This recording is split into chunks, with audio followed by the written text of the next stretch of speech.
Hey guys, what's up? It's me, TheDominusIgnis, and Robot Wars is back!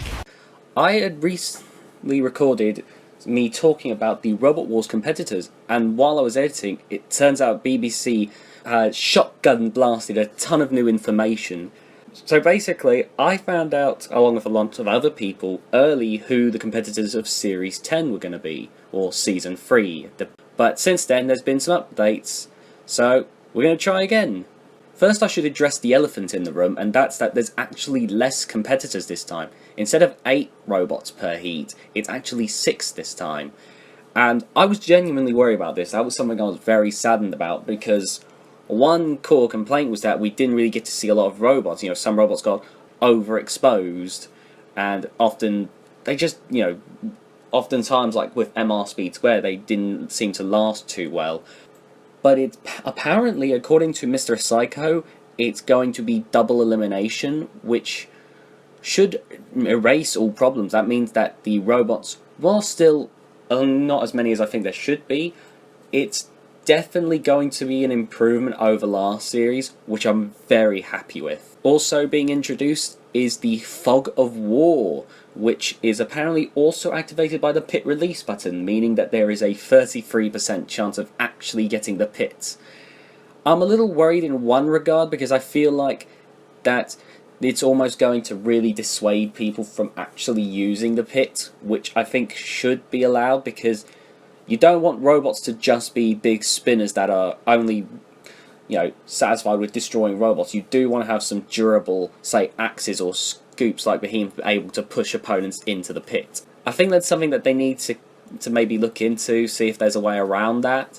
Anyway, the Fog of War thing, however, I'm not sure how that's going to work. Like, I get how it works in theory, there's a lot of fog that's going to fill up the arena, and roboteers aren't going to be able to see what they're doing, so, it could change the tide of the match, but part of me's worried that's going to make a lot of action hard to see whenever it's activated, and it's definitely going to be activated because we saw it in the trailer.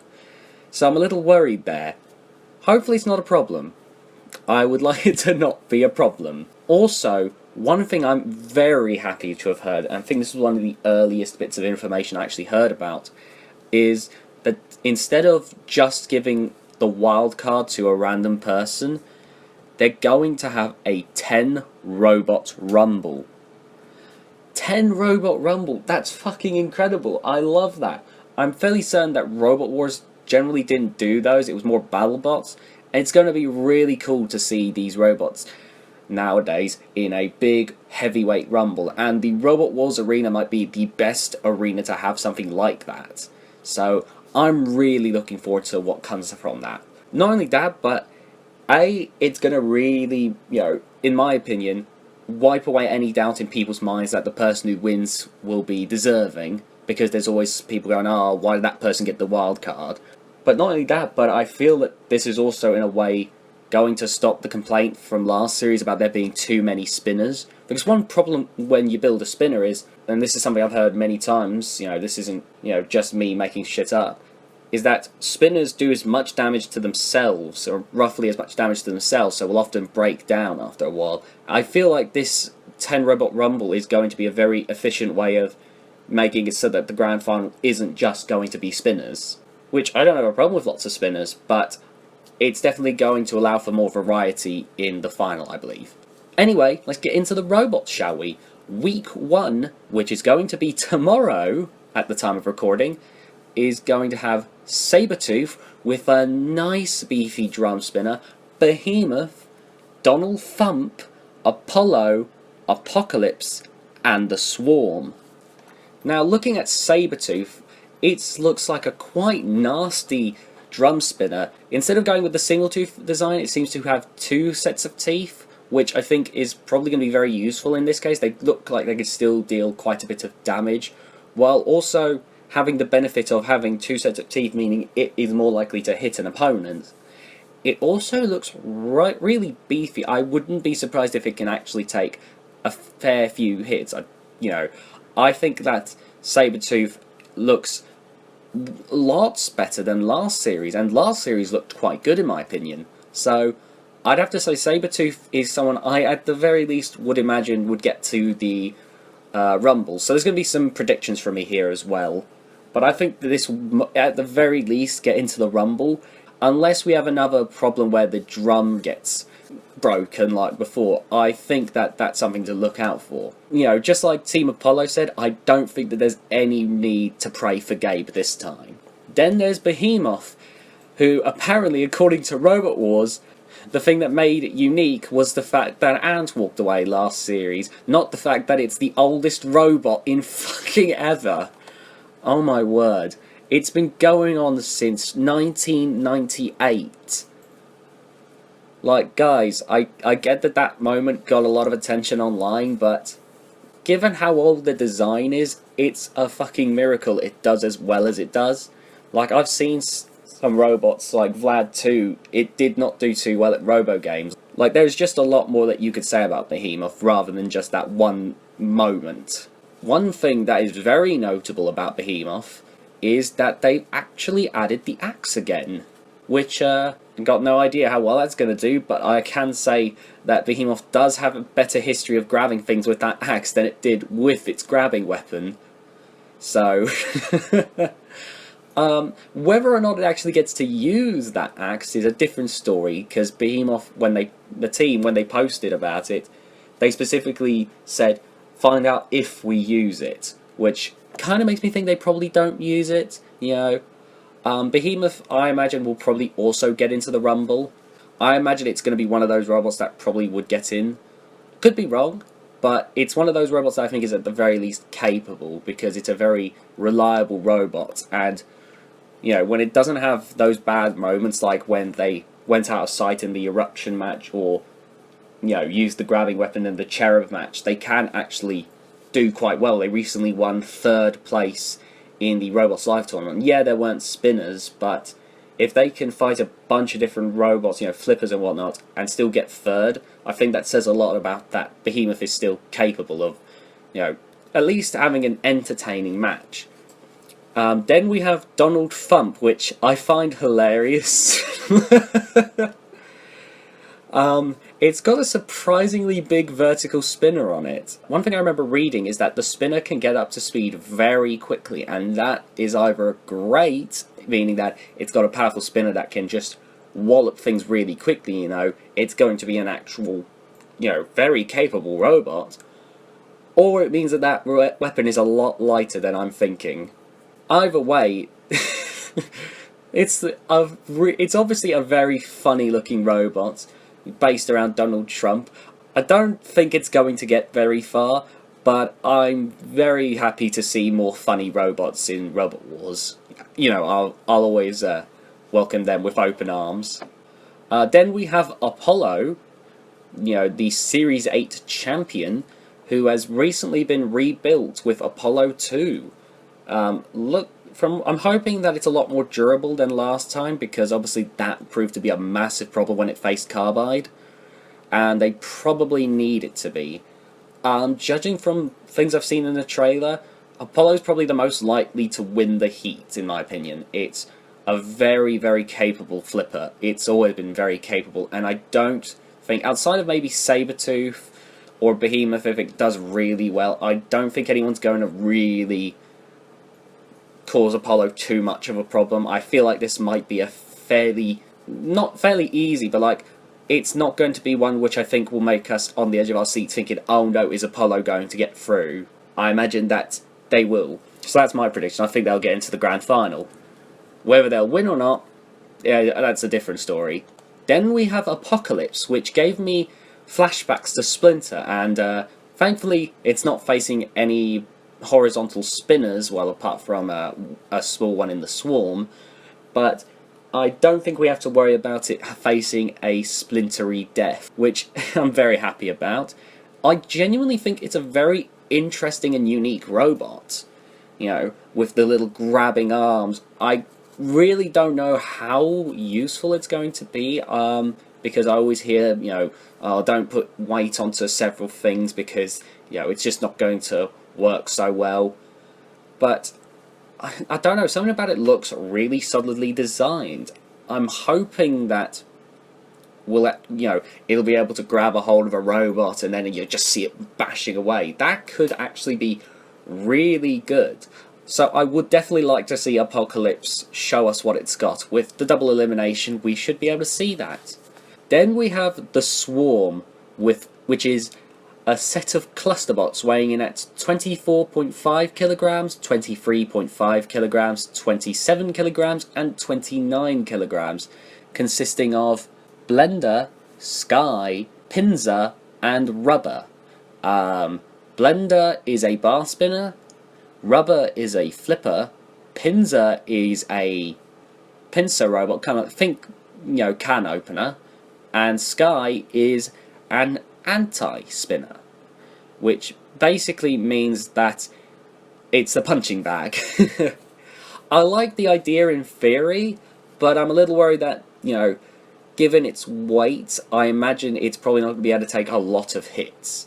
Plus, it doesn't have any horizontal spinners that it needs to worry about, so I worry that they're not really going to get to show if Sky is that durable.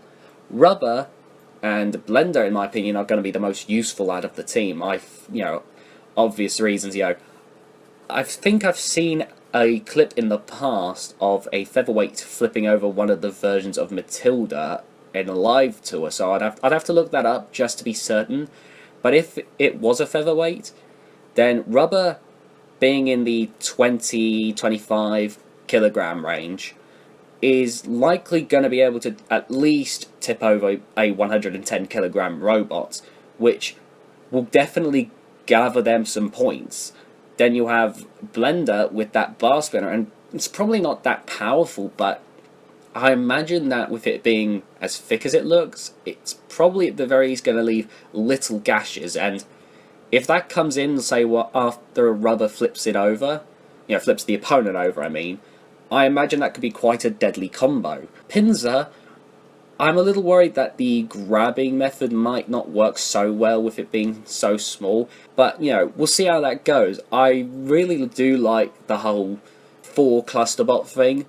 I'm just wondering that it might have, divided itself up a bit too much with having 4 robots. That didn't work out so well for creepy crawlies, as people have been pointing out, so we'll have to see if the Swarm does any better.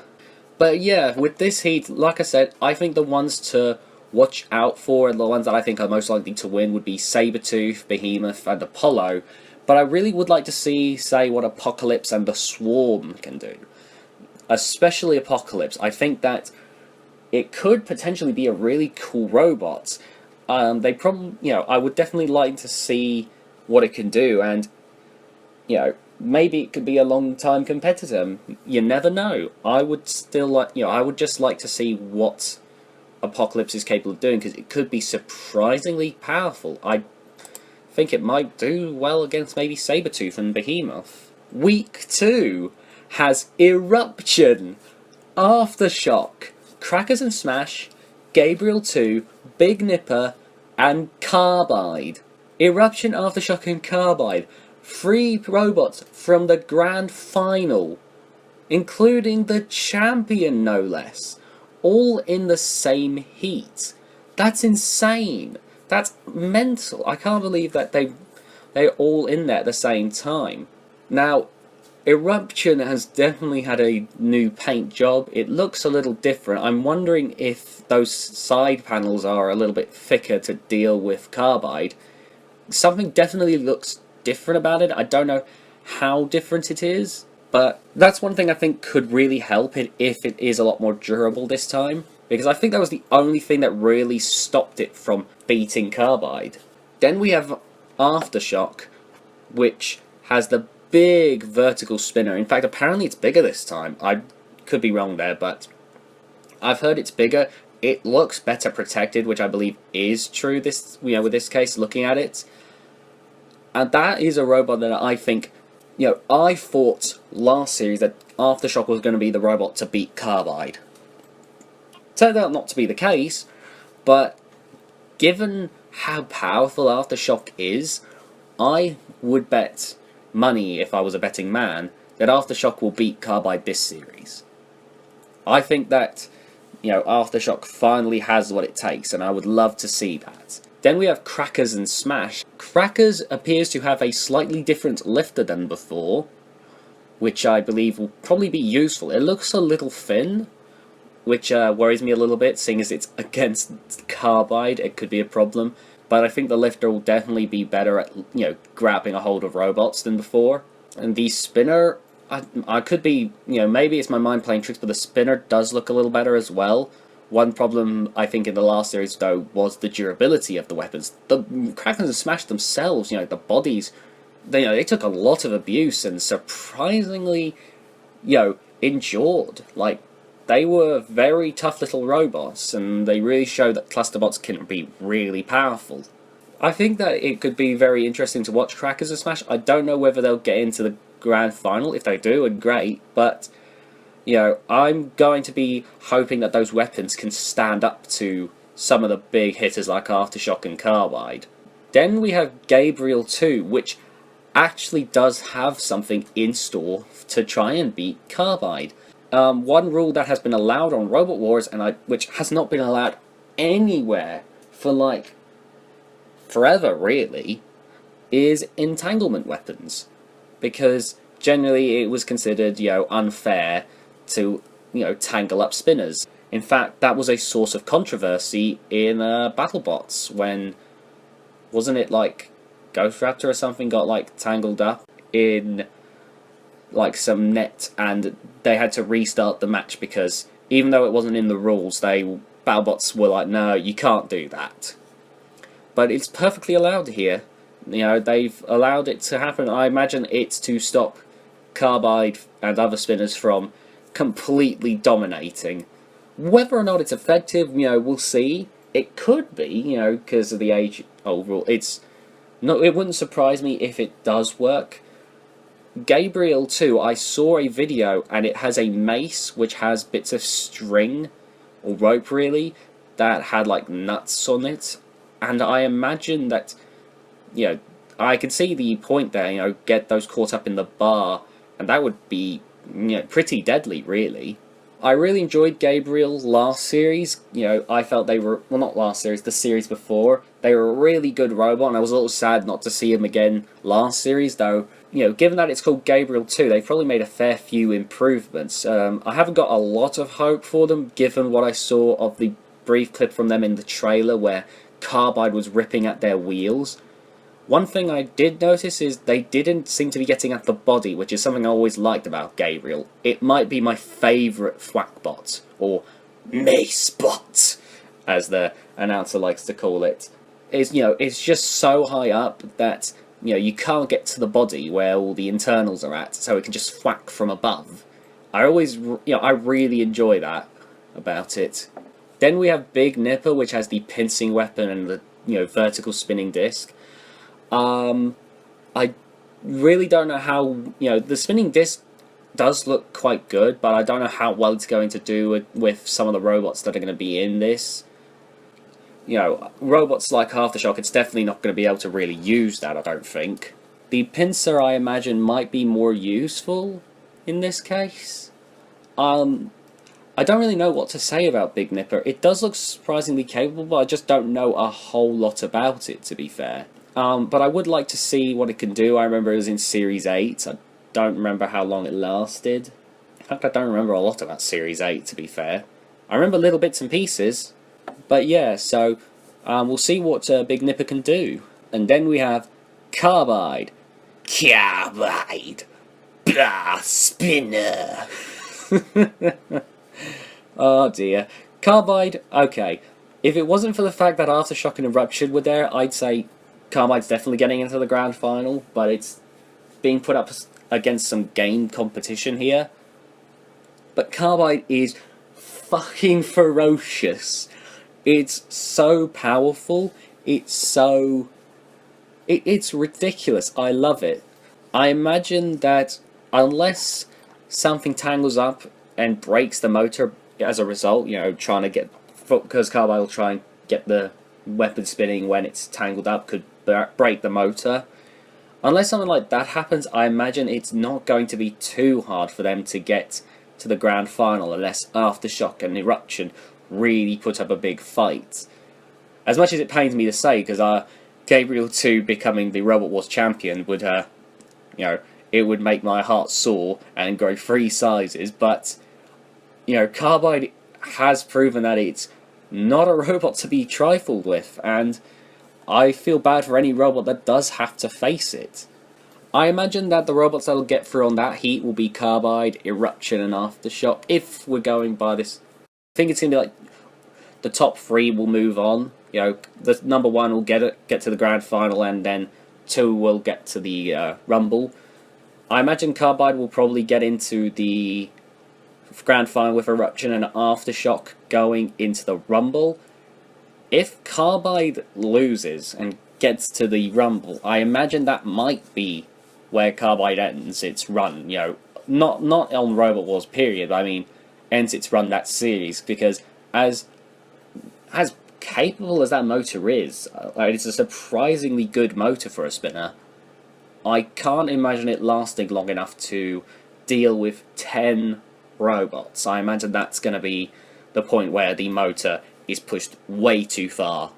Week 2 is just another great series. I want to say who I'm rooting for, but there's like 4 robots here that I want to root for, and 6 robots that I think are all very good. Next up with week 3, we have a bunch of robots that generally haven't proved themselves, and 1 veteran. We have Apex, Traction, Terahertz, Bucky the Robot, Vulture, and Rapid. Apex has the biggest bar spinner in Robot Wars. It was actually here last series, but unfortunately it didn't really get a chance to show it. Apparently they didn't realise, apparently they were told that there was going to be a test, and then it turned out that that plan was scrapped. So by the time they realised everyone was going, it took too long to spin the bar up, because it takes a while to spin up, which is a shame. But I guess that's to be expected when the bar is as horrifically long. Like, there's a picture that I saw posted of Apex's bars next to a 1 meter ruler, and fuck me, those are massive. I imagine that those will deal absolutely shocking blows if they can get that thing up to speed. So, if there's a robot that could potentially beat Carbide, Apex, if it could get up to speed, I would definitely say keep your eye out for them. They could be horrendously deadly. Then we have Traction, a robot that I'm genuinely very curious to see. Some people have pointed out its similarities to suicidal tendencies, which I don't know whether they meant for that, but I'm genuinely very curious. It's got tracks in the Crusher, and it looks rather big, and I have 2 different minds about this. Either that means that it's got enough space for a really nice and capable Crusher, or it means that the only reason it's that big is because of the tracks, and it's going to, that weak arm is really going to prove to be a problem. Because if it is just a gripper, like the weapon thing says, Crusher / gripper, then I'm a little worried for it. But I'm genuinely, curious. I don't imagine the Crusher is going to be that powerful, given that it's from a school team, but I would like to see what Traction can do. It looks like a surprisingly good robot. One thing I think could be a problem is if it gets flipped over, I don't know how they're going to really, what they're going to really be able to do there. It's just a very different robot from what you typically see, so I'm definitely looking forward to seeing it.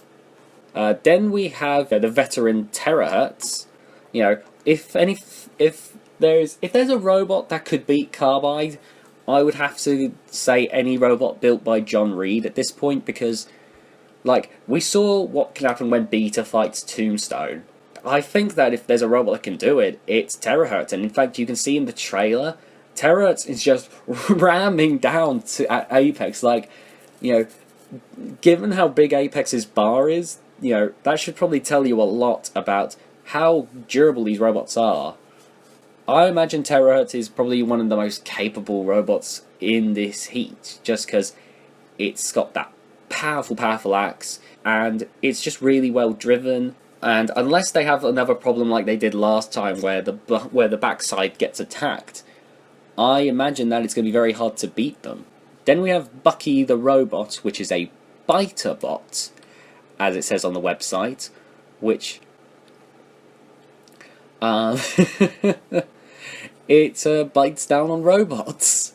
I don't know what else to say, really. It's an sorry, it's a funny little design. I do like the whole teeth aesthetic of it. I don't know if that's necessarily going to win, but who knows? You know, if those teeth pierce a robot, that could actually be quite devastating. It looked long enough to be able to get at some electronics. But the armor, and this is something I noticed when I first looked at it, is the armor looks, you know, quite vulnerable. I worry that, you know, against some spinners that could pose a problem. You know, here's hoping that, you know, Bucky does well, but I'm not going to put, you know, I don't bet on it lasting a very long time. Then we have Vulture, which has another unique design to it. If you all remember Series 1 Dead Metal, if you don't, it ran on having like a overhead saw instead of the saw you know now, which, you know, kind of pushes forward. Well, Vulture works very similarly, but with a spinning disc, which is is a surprising design. If the robot can endure some hits, that could actually be quite interesting. I would definitely like to see if that can actually do some damage.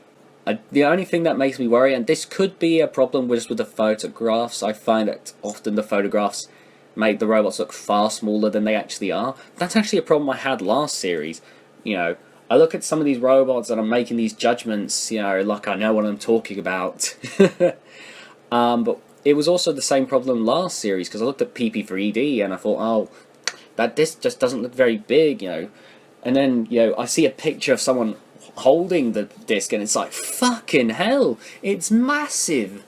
You know, and I think that sometimes these photos don't do the robots justice. I'm sure Bucky is more durable than, you know, the photos give credit, and I'm sure Vulture's spinner is bigger than the photos give credit. But we'll see how damaging it is. If the robot's durable enough, it could be an interesting little design. The chain looks a little exposed, which could be a problem though. Then we have the incredibly expensive Rapid from London. So Rapid was in the series, wasn't, you know, here last series, but we didn't actually get to see a lot from it. You know, we heard about how expensive it was, but it turns out the parts were practically impossible to repair in time. Also, I just noticed that the biggest weakness says susceptible to axes. But Rapid, you know, I felt looked like quite a durable little robot. I imagined that it could do surprisingly well, but like it just didn't get the chance to show itself off. Hopefully they've worked out the little problems from last series and we'll get to see Rapid really chuck some robots into the air. If I had to pick 3 robots that I think would do the best in this series, I would have to go with Rapid, Terahertz and Apex. I'm going to say Terahertz is probably going to get to the grand final.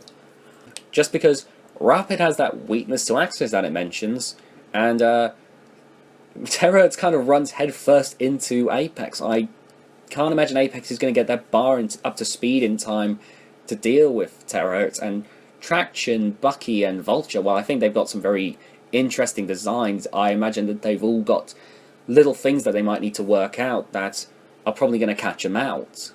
So yeah, I imagine Rapid and Apex will probably get into the Rumble, and Terahertz will probably go straight to the grand final, you know, be one of the 5 robots. That's my guess, anyway. This is going to be so fun when it turns out that I'm completely wrong and Traction, you know, ends up winning the whole thing. If they do, by the way, I'm very happy for them. Then we have week 4, and a crusher when I saw, almost fell in love with instantly. I'm hoping to see a lot from it. Androne 4000. We also have Iron Ore 6. Yes, the Iron Ore robots are back. The Kegs, Tauron, Nuts 2, and Concussion. Concussion. How do... Anyway, Android 4000 is a crusher from Marlow. If I remember correctly, it said it had 8 tons of crush in the book. And I would very much like to see what that can do. They say it's the most powerful crusher. I don't know how true that is. But I don't know how if that is the most powerful. But I imagine that it could probably do some real damage. That is a crusher that I imagine could do so much. I'm a little worried that some of that stuff looks a little too exposed, in the crusher area. But my word, if they, I think that they are onto something here. I imagine that could genuinely be really devastating. Like, it might not win the whole thing this time, but I hope that if it doesn't, that they, continue to work on it. It looks really good. I remember actually showing this to my mum, and she thought that it was the new Sabretooth. I'm not surprised given the similar paint job, with the yellow and black. But, yeah, I'm genuinely very, very excited to see what Androne can do. Please don't go out quickly, I beg of ye. I need a new crusher. Because I don't want it to be people just going on about Razor. I want this to be the new Robot Wars crusher. Please. It looks like it could be great. Then we have Iron Ore 6. The Iron Ore robots are back. Haven't seen the Iron Ore robots in ages, really. Apparently, I've heard they've got entanglement devices in those little red parts. I think Mr. Psycho mentioned that. Oh yeah, it actually says here, brand new entanglement cannons. That's a surprisingly interesting addition. Funny thing I know about is, well, a lot of people do, is that there's actually 3 active Iron Ore robots in competition. You have Iron Ore 5, which I believe got 2nd in the Robots Live competition. Iron Ore 6, which we'll see this not this Sunday, but we'll see on Sunday in a few weeks. And Iron Ore 7.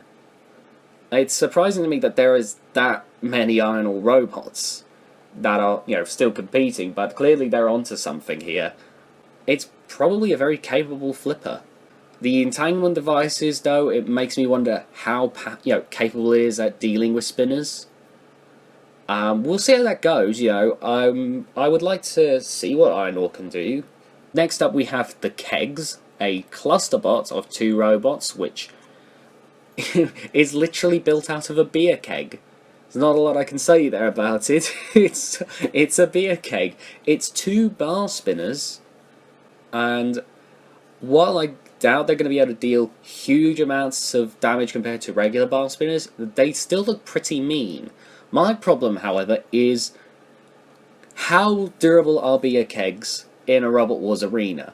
If say Tauron goes up to them, or Androne 4000 gets a hold of them, how much are they going to really be able to endure? Because I imagine those beer kegs probably aren't built to take massive hits like that. And I say that's probably the one thing that worries me. But, it's an interesting little design, and I'm, curious to see if those weapons can do some damage. Then we have Tauron, and my word, it looks so much better than last time. Like, I was always interested in Tauron before, but the weapon, it looked a little too thin to me. Like, it didn't look like it would be able to deal the big hits it needed to, and it went out way too quickly. This time, massive bar spinner. Well, not massive, it is massive actually. What am I saying? Photos are doing it again to me. That does look really beefy and mean, though. It seriously does. I imagine that, if that thing can get up to speed quite quickly, that can probably do some major damage. I'm a little concerned of what's going to happen if it gets flipped over. I don't, I'm hoping maybe that bar spinner will be able to self-right it, but I don't know, it doesn't look like it's the best shape to self-right. I could be wrong, look, I've never built a robot, so please take everything I say with a grain of salt. Probably going to have to edit that in at the beginning, actually. But, yeah, Tauron, I'm very interested to see what comes from this, because it looks so much more capable now. Then we have Nuts 2, which we didn't really get to see last series. It kind of got eliminated by Matilda's Rhea last time. It had a bit of trouble getting up to speed. It probably was suffering from some issues as well, which didn't help it. But it does look like a lot more durable than Nuts 1, so I imagine it's probably going to be able to take some damage from, say, Tauron if it lasts enough to be able to face Tauron. I imagine it will, just because I can't imagine Nuts 2 going out so quickly again. The Melty Brain system isn't something I generally see, but I do like the idea, you know, the ability to be able to spin and move. It's probably going to be very useful in Nuts' case. I can't imagine Nuts 2 getting into the finals, but it's definitely one I think to watch.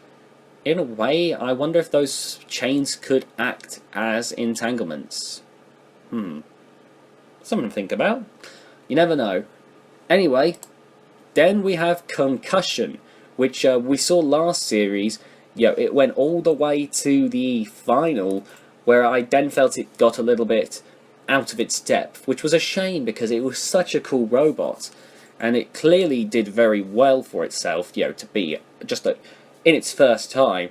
I got a response from the team themselves. They've said that the robot's a lot more powerful this time, so I imagine if it does get to the grand final again, it's really going to be it's really going to be able to actually hold its own this time. As for who I think is going to win this one, you know, the three I think are going to go through, that one is very difficult to say. I'm stuck between four people. When it comes to Tauron and Concussion, I'm willing to believe that Tauron's bar probably has more bite to it, but Tauron might not be so durable. Iron Ore 6 I don't think has anything that could massively damage it. I imagine Iron Ore 6 will probably get through fairly fine. I imagine that the three robots that are going to get in would be Iron Ore 6, with that potentially, you know, getting through to the grand final with those entanglement cannons. Concussion, and either Tauron or Androne 4000. I've got to pick one. I've got to pick one. It's not fair. Okay, I'm going to go with Tauron because that bar looks vicious, but I really hope Androne 4000 does well, yo. It can show us what it's got, even if it doesn't get through to the grand final. So yeah, Iron Ore 6, Tauron, Concussion, those are my predictions. I feel those spinners on Tauron and Concussion are very powerful, and I imagine Iron Ore 6's entanglement cannons are probably going to give it the edge it needs to get through. So yeah, there we are. Then we have Week 5 with Coyote, Expulsion, Hobgoblin, Magnetar, Push to Exit, and 4. Coyote, I don't know what changes they've really done to it. It still has the grabber, which I think is a quite good little grabber, and the chainsaw tail, which I don't know how useful the chainsaw tail is because Matilda struggled to use it back in the day. You know, even against featherweights. But still, you know, it's still interesting. They've also now got a cluster bot with them little mini bot called Roadrunner. Let's see what you did there. Apparently Roadrunner is a thwack bot. I don't really know what it looks like because I haven't been able to see a clean picture of it. So I don't know what the thwack bot looks like. Given that it's small, I can't imagine it's going to be able to do that much, but I imagine it's going to be a very good distraction to allow for that gripper, because that gripper looks like it could be potentially really good.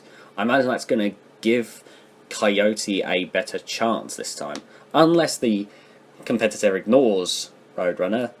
That could be a problem, but if, you know, Roadrunner proves to be a good distraction, Coyote might be able to grab a hold of a robot, which, given the look of some of these competitors, I imagine it's probably going to be able to do. I don't think Coyote's going to get through to the finals, but it's a very decent grabber, in my opinion. It says Crusher, but I'm saying grabber. Expulsion is a tool spinner. It's apparently has additional armor for when it doesn't have a mini-bot. Apparently it does have a mini-bot called Detention, if I remember. that they have, even though it's based on the name of a robot they brought last series, which had an interesting little spinner to it. You know, the idea was that instead of, you know, whacking things, it would have the blades of the spinner, you know, sliced robots. Don't know how well that would have worked, but one thing I really thought would have been useful is the whole thing where it flicks out when it's at full speed. I imagine in a world where Original Sin can stop spinners pretty well, I imagine that could probably help in getting a spinner up to full speed. You know, while Original Sin's trying to ram you, your little bits are hidden away, and then when it's done, whooshing, suddenly Original Sin is sent out of the arena into orbit. And Gary Jin, you know, lets out a tear for he's finally been defeated. But the new one, I don't know how the spinner works this time. I tried looking at it and I've genuinely got no clue. I'm very confused, but confusing in this case is a good thing. I would love to see what this can do. I believe that the spinners, you know, the little red bits on the spinner aren't fixed. I believe they move about. Kind of like a little flail thing? I don't know, but it's such a unique robot. Like, I don't think I've ever seen a robot quite like it, so this could potentially be a very good step forward.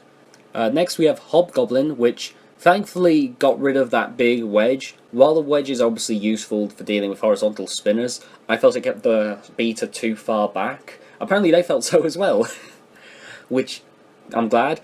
Also, wheels at the top, little caster wheels, which I'm so happy to see, because obviously Hobgoblin got flipped over way before it got a chance to show us what it could do. And that's a shame, because I was very curious to see what the Egg Beater could, really do once it gets up to speed, because Egg Beaters do so well in lighter weight classes, there's nothing to say it shouldn't be able to do quite well in a heavyweight weight class. Hopefully, we'll actually get to see it do some damage. I imagine it could probably do well. I imagine it could do some real damage. It looks like quite a meaty Egg Beater. The only thing I will say is I think the only way you could have like the pure optimal Egg Beater is to make a heavyweight wheat. I don't know how to pronounce that. The god of ugly things, because that thing looks fucking ferocious. Then we have Magnetar, which is the successor to Pulsar. The drum looks like it has a lot more bite to it this time, which I'm very happy about. And it looks even more compact than last time, because I remember, thinking, oh wow, Pulsar 2 is really compact. Obviously, the thing I'm praying here is reliability has been sorted, because one thing that broke my heart when it comes to Magnetar and Foxic was that often something wouldn't work, or in the case, to give, a little bit of credit to Foxic, that was more just the bolt was forgotten last series. But, every time Pulsar has ever gotten really close to showing us what it can do, something went wrong, And to be fair, a lot of things went wrong with Razor back in the day, and then it really just showed us to be one of the most successful robots in history. Magnetar, maybe this is the Razor, maybe this is the time when it'll really show us what it can do. It's shown itself to be capable before, so I wouldn't be surprised. One thing I remember reading, which could potentially be a problem, is it says about how it's got a weakness to spinners. Oh no, I just read electronic reliability issues. Ah, no, Alice, please let Magnetar win. It looks so good.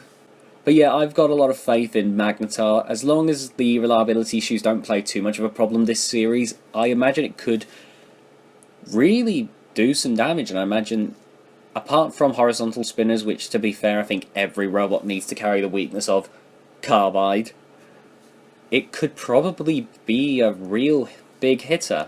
And next we have Push to Exit, the only front hinge flipper in this, which we didn't really get to see last series, though judging from a little clip in the trailer, we will get to see that. And I'm very happy because it looks really good. I'm surprised we don't see more front hinge flippers. Like, let's just take a look and say Last Rites. I imagine that if you get a strong enough wedge, say you make something as durable as, say, Farstorm was back in the day.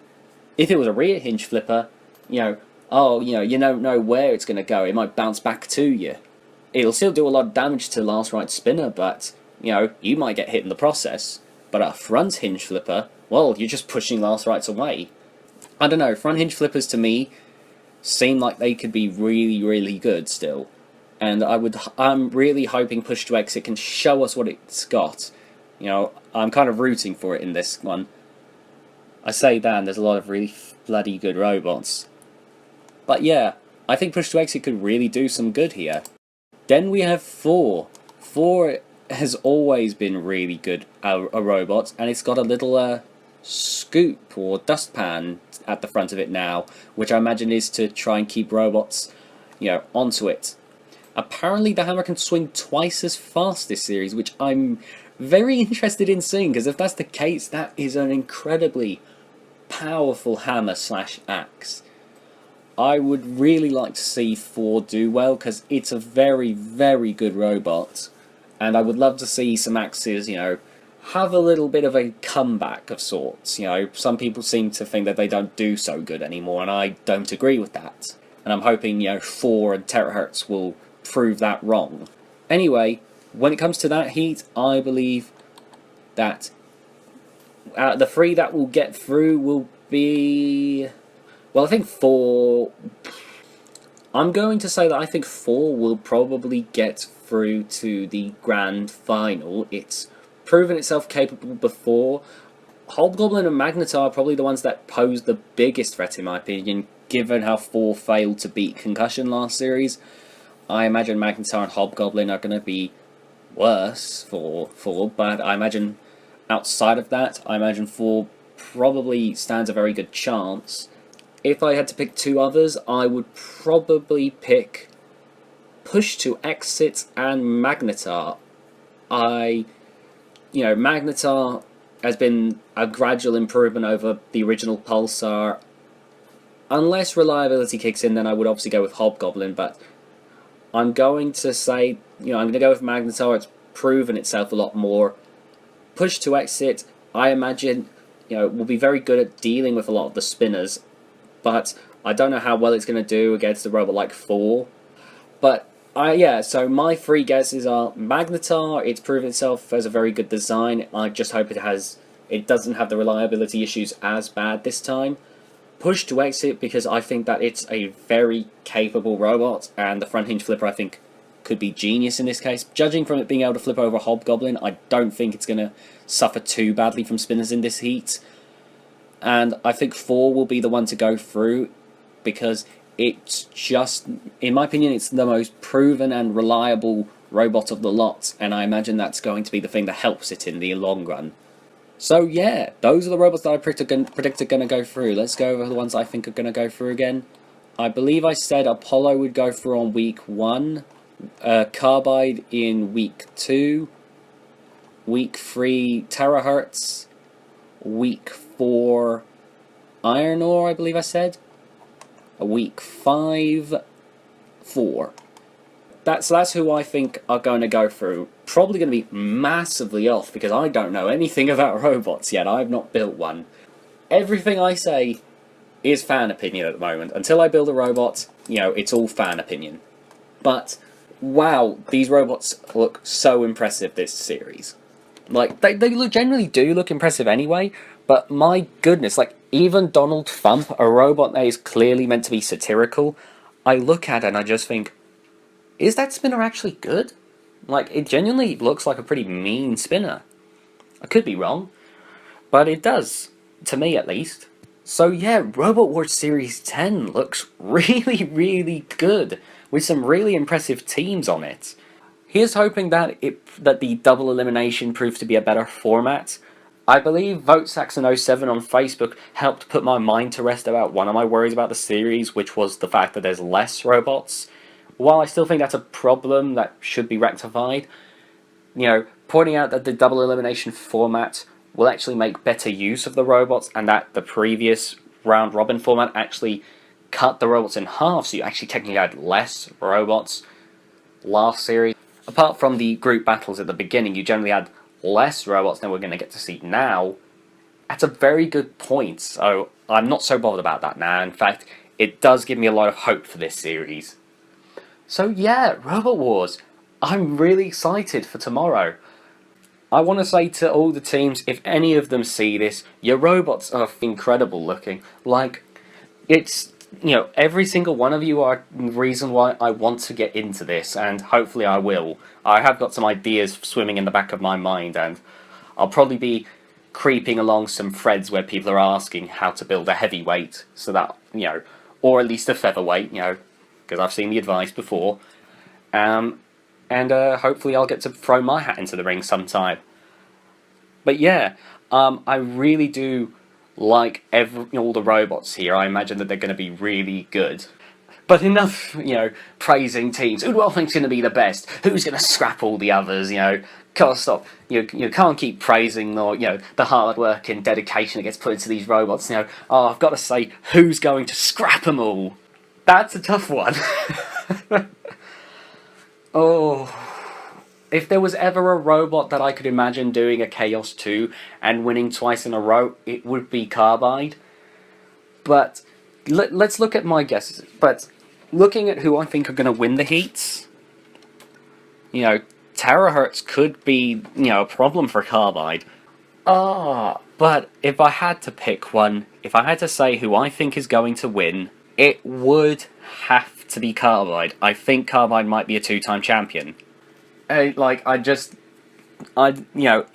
see things that could potentially beat it out of my predictions, but I don't see anything that's, making me think, Carbide doesn't stand a chance now. And that's probably the thing. I think Carbide is probably going to be a 2-time champion. It's such a deadly robot. But, we'll have to wait and see. I'm eagerly awaiting for Sunday to see these robots get into action. Anyway, I hope you enjoyed this little ramble full of predictions and me judging robots without any experience. I'll see you guys next time. Got DSL video in the works. Bye guys. Thank you very much for watching. I do apologise that this video came out after the first episode aired. I did mean for it to come out beforehand, but it turns out the video took longer than I'd expected. Hopefully that won't be a problem in the future, though saying that I don't think I'm going to be making many time-sensitive videos like this, apart from in a few weeks' time when I look back at my predictions and think, wow, I was an idiot. But besides that, I don't think that should be a problem. But I do plan on making more videos like this. I'd also like to recommend you check out the people in the description below and on the end card, which if they aren't up now, they'll be up in a second. They're the people whose clips I use, and I generally think their channels are pretty good. I especially would like to recommend VoteSaxon07. He's a Robot Wars YouTuber. He does other content as well, but he's a great Robot Wars toy and episode reviewer, and I really recommend you check him out. He's probably my favourite out of the lot. I genuinely really enjoy his content. Anyway, I hope you guys enjoyed this video, and hopefully as time goes on there'll be more videos like it. I have a DSL video in the works. That's not going to be a long video, but there's a bunch of different little creations that I made that I want to show off. Some are terrible, some are not bad. I'm sure it'll be a little bit of fun for us to look at. Anyway, hope you guys enjoyed. I'm TheDominusIgnis. Bye guys!